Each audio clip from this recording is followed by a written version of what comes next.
네, 안녕하세요. 우리가 이번 동영상에서는 지난번 동영상까지 공부를 했던 16단원 모노폴리스틱 컴피티션에 대해서 배웠던 것 중에서 어떤 것들이 중요한 부분이었는지를 한번 같이 보면서 복습을 하도록 하겠습니다.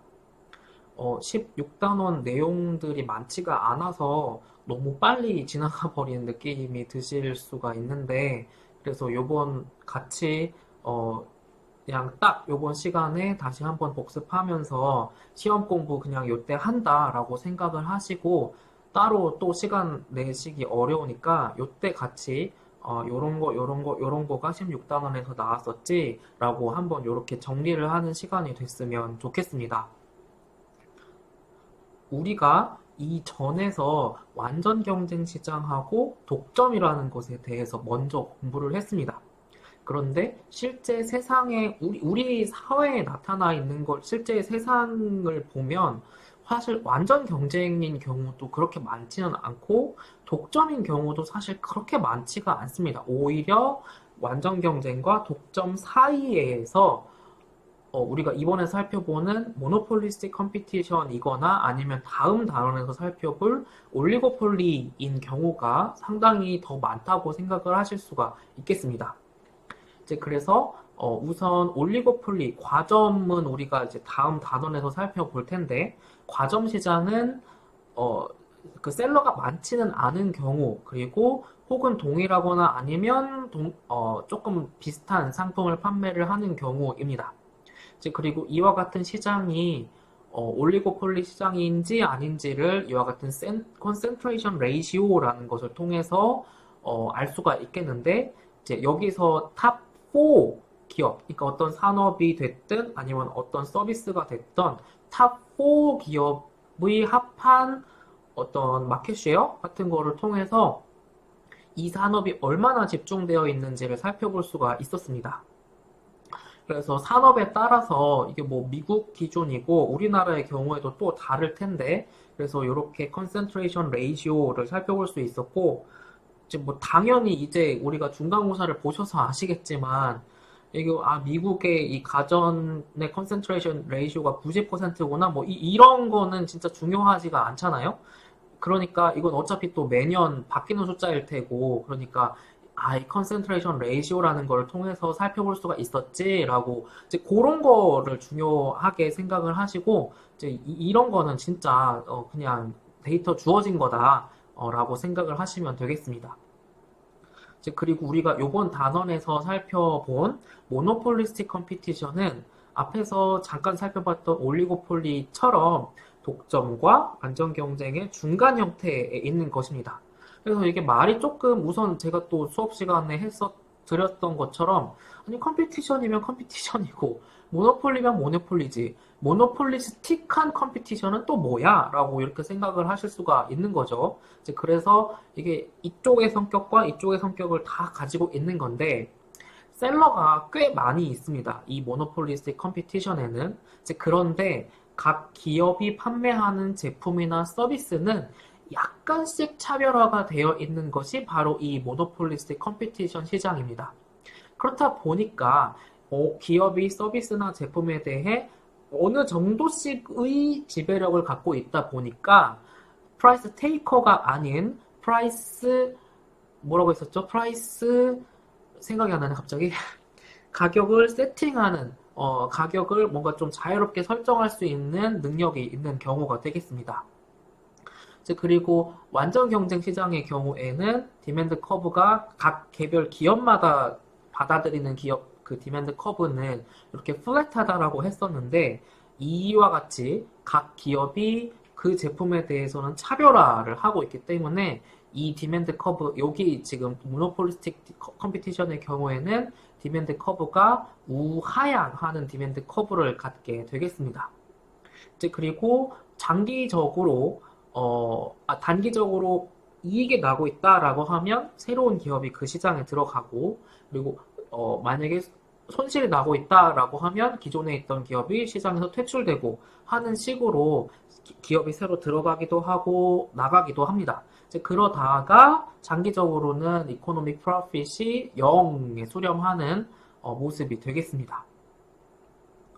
그리고 요 피겨 1번을 통해서 우리가 지금까지 공부했던 시장의 유형들을 이렇게 네 가지로 나눠볼 수 있었습니다. 판매자도 많고 만약에 그 판매하는 물건이 아이덴티컬해 그러면 완전 경쟁 시장인 것이었습니다. 이제 그런데 제품이 약간 차별화가 되어 있어 그러면 모노폴리스틱 컴피티션이었습니다. 그런데 아예 넘버 오브 펌이 한 개다라고 하면 모노폴리였고 몇 개밖에 없다라고 하면 이렇게 올리고폴리인 경우였습니다. 그래서 우리가 이렇게 네 가지 유형을 구분을 해볼 수가 있겠습니다. 그리고 이 16.2 부분으로 넘어와서 이제 요 16단원에서는 이 16.2 부분이 사실 제일 중요한 부분이죠. 그래서 단기적인 측면에서 모노폴리스틱 컴피티션인 시장에 있는 기업의 경우에는 어떤 가격을 설정을 하게 되는지, 얼마만큼을 생산을 하게 되는지를 살펴본 부분이었습니다. 마찬가지로 이 독점적 경쟁 시장에 있는 기업도 마찬가지로 기업이기 때문에 Profit Maximization이 그 기업의 어떤 목표입니다. 당연한 목표입니다. 그래서 마찬가지로 MR = MC가 되는 부분에서 그 교차하는 에 있는 만큼의 퀀터티만큼을 생산을 하게 됩니다. 그런데 이 독점적 경쟁 시장에 있는 기업은 바로 차이점이 여기 프라이스에 있었죠. 여기 피겨 2번을 통해 살펴볼 수 있는 것처럼 프라이스가 ATC보다 높으면 기업이 이렇게 프로핏을 얻을 수 있는 경우이고 B번 그래프처럼 그렇지 않고 오히려 프라이스가 ATC보다 낮으면 손실이 발생하는 경우입니다. 그래서 이 모노폴리스틱한 컴피티션 입장에서는 MR = MC 이퀄 프라이스가 아닌 MR = MC보다 높은 프라이스를 가격을 가지고 소비자들에게 판매를 하게 된다라는 것이었습니다.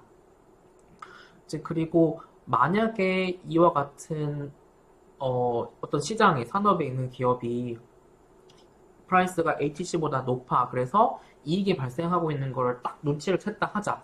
그러면 다른 기업이 이 시장이나 산업에 들어올 요인이 생기는 거죠. 그래서 그렇게 되면 이 시장에서 제공되는 상품의 숫자가 늘어나게 됩니다.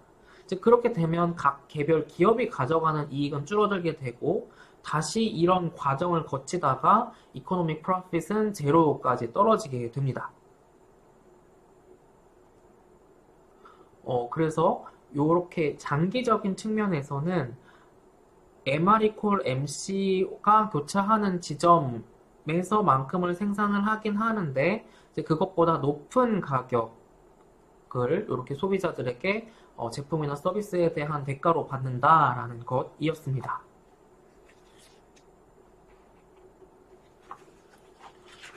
그래서 이어서 여기 지금 나와 있는 것처럼 이와 같은 모노폴리스틱 컴피티션의 경우에는 그 어떤 독점 시장에서의 특징과 유사한 면이 일부 있다라고 했었죠. 그래서 이 디맨드 커브가 플랫하지 않고 이렇게 그 다운워드 어버드 슬로핑을 한다라고 했습니다. 살펴보았던 것처럼 프라이스가 MR = MC 이퀄 프라이스가 되는 부분이 아니고 이제 그것보다 더 큰 부분, 그러니까 MC보다는 더 높은 가격을 소비자들한테 제품이나 서비스에 대한 대가로 요구를 한다라는 것이었습니다.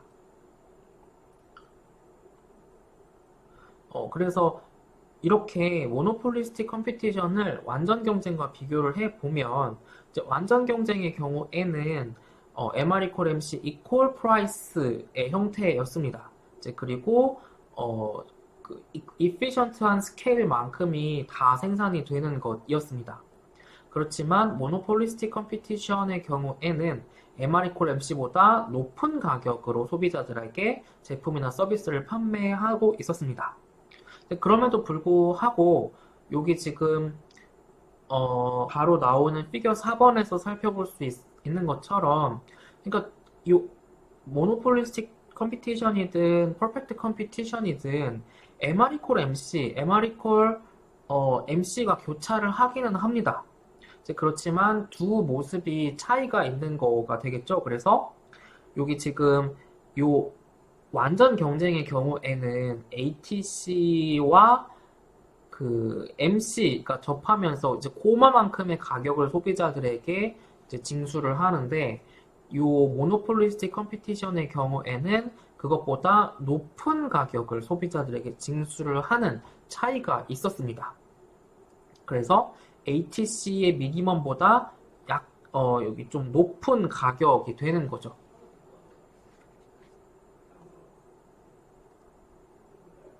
그리고 우리가 이어서 정리를 이렇게 할 수가 있었습니다.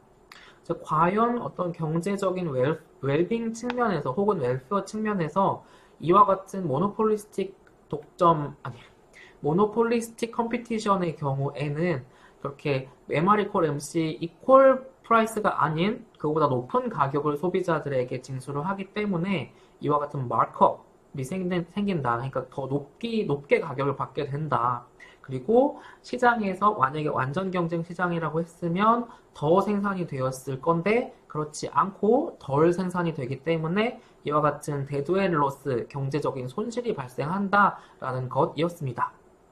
그리고 이와 같은 모노폴리스틱 컴피티션에서는 두 가지 엑스터널리티가 발생을 할 수가 있다. 그런데 이 두 가지 엑스터널리티가 둘 중에 어떤 효과가 더 클지에 따라서 시장의 기업의 수가 많아질 수도 있고 아니면 오히려 시장의 기업의 수가 적어질 수도 있다라는 것이었습니다. 그리고 16.3 부분에서는 우리가 광고에 대한 이야기, 어렵지는 않았죠. 그래서 광고에 대한 어떤 여러 모습들을 살펴봤습니다. 광고는 기업들이 조금이라도 본인들의 제품이나 서비스를 하나라도 더 판매하기 위해서 사용하는 프로모션 수단입니다. 그렇지만 어떤 기업들은 그래서 광고비를 많이 지출하는 기업들도 있고 아니면 광고비를 아예 안 쓰거나 아니면 거의 적게 쓰거나 하는 기업들도 있습니다. 그리고 광고에 대한 이런 논쟁이 있었습니다. 과연 광고가 뭔가 경제적으로 기능이 있는 것이냐, 가치가 있는 것이냐, 그래서 그렇지 않다라고 하는 입장인 분들도 있었습니다. 그래서 그 근거로 광고는 그냥 소비자의 테이스트만 유인을 해가지고 물건이나 서비스를 쓰게 만드는 거다. 오히려 경쟁을 제한하는 거다. 그리고 실제로는 그렇지 않은데 마치 그 제품이나 서비스가 더 뭔가 다른 것처럼 느끼게 한다, 소비자들을. 그래가지고 더 소비를 인일레스틱하게 만든다라고 요런 광고에 문제점이 있다라는 근거들을 제시를 했었습니다. 그렇지 않고 광고에 긍정적인 효과가 있다라고 이야기를 하는 측면에서는 광고를 통해서 소비자들에게 제품이나 서비스에 대한 정보를 주고 그럼으로써 소비자들이 제품이나 서비스를 구입을 하면서 정말 시장에 어떤 희소한 자원이 잘 분배될 수 있도록 해준다라는 장점이 있다. 그리고 오히려 어떤 경쟁을 촉진시키는 기능이 있다. 그리고 세 번째, 유명하지 않은 기업도 광고를 할 수 있게 됨으로써 시장에 새로 진입하고 신제품이나 신서비스를 쉽게 출시를 할 수 있게 해준다라는 순기능이 있다라는 근거들이었습니다. 그리고 케이스 스터디에서 살펴봤던 점은 미국의 여러 주들에서 어떤 주에서는 안경에 대한 광고가 아예 금지가 된 주가 있었고 그렇지 않고 광고가 가능한 주들이 있었습니다. 그래서 그 광고가 가능했던 주와 불가능했던 주를 비교를 한 연구 결과를 소개를 간략하게 했었습니다. 그래서 어떤 결과가 있었냐면 1972년 경제학자 벤 함이라는 분이 발표한 바 연구 결과에 따르면 광고가 금지된 주의 가격이 그렇지 않은 주의 평균 안경 가격보다 더 비쌌다라는 것을 밝혀냈습니다. 그래서 광고라는 것이 허용이 되면 이렇게 물건의 가격을 떨어뜨리는 효과가 있다. 그래서 경쟁을 촉진하는 효과가 있을 것이다. 그래서 이게 광고를 우선은 그 안경에 대해서 살펴본 것이긴 하지만 이분이 어떤 장기적인 측면에서 이렇게 광고는 경쟁을 촉진하고 소비자들한테 더 좋은 어떤 저렴한 가격으로 물건이나 서비스가 판매될 수 있도록 한다는 측면에서 광고는 역기능보다는 순기능이 있는 것 같다라는 것이었습니다. 그리고 이 B번 부분에서도 간단한 내용이었죠. 광고를 통해서 그 광고 안에서 어떤 제품이나 서비스에 대해 그 제품의 특징 아니면 서비스의 내용 뭐 이거를 먹었거나 썼을 때의 효과, 효능에 대해서 정말 막 자세하게 막 설명을 하지 않더라도 좋은 광고를 한다는 것 자체로서 그 제품이나 서비스가 좋은 거구나라는 어떤 시그널을 소비자들에게 주는 역할을 한다라는 것이었습니다. 그래서 광고의 내용이 중요한 게 아니고 소비자들이 느끼기에, 받아들이기에는 광고를 하냐, 안 하냐가 훨씬 더 어떤 물건을 사거나 서비스를 구입하거나 할 때 어떤 선택을 할 때 참고하는 요인이 된다라는 것이었습니다. 그리고 우리가 마지막으로는 브랜드 네임에 대해서도 마찬가지로 그 옹호를 하는 편과 비판을 하는 편, 이 양편의 입장을 모두 살펴보았습니다. 그래서 옹호를 하는 편에서는 브랜드 네임이라는 것을 통해서 소비자와 기업 모두가 뭔가 더 얻어가는 것이 있기 때문에 긍정적인 측면이 있는 거다라는 주장이 있는 반면 그렇지 않은 편에서는 이거 소비자들로 하여금 별로 다르지도 않은 물건 제네릭 의약품하고 복제약하고 그러니까 복제약하고 그 유명한 회사에서 만든 게 사실이고 똑같은 건데 이거를 마치 다른 것처럼 유명한 회사에서 만든 거는 더 좋은 것처럼 소비자들이 느끼게 하는 거다. 그래서 이건 브랜드 네임은 안 좋은 거다라고 이야기를 하는 그 근거도 있었습니다. 그리고 수업 시간에 말씀드렸던 것처럼 지금까지 우리가 이제 여러 유형의 시장을 공부를 했기 때문에 뭔가 조금씩 막 헷갈리는 부분들이 생기잖아요. 그래서 여기 나와 있는 테이블 1번을 통해서 요렇게 완전 경쟁, 모노폴리, 모노폴리스틱 컴피티션 이 차이가 요런 거구나라는 것을 복습을 할 수가 있겠습니다. 네, 그러면 우리가 이번 동영상에서는 이렇게 16단원 독점적 경쟁 시장에 대해 배웠던 것에 대한 복습을 마치도록 하겠습니다.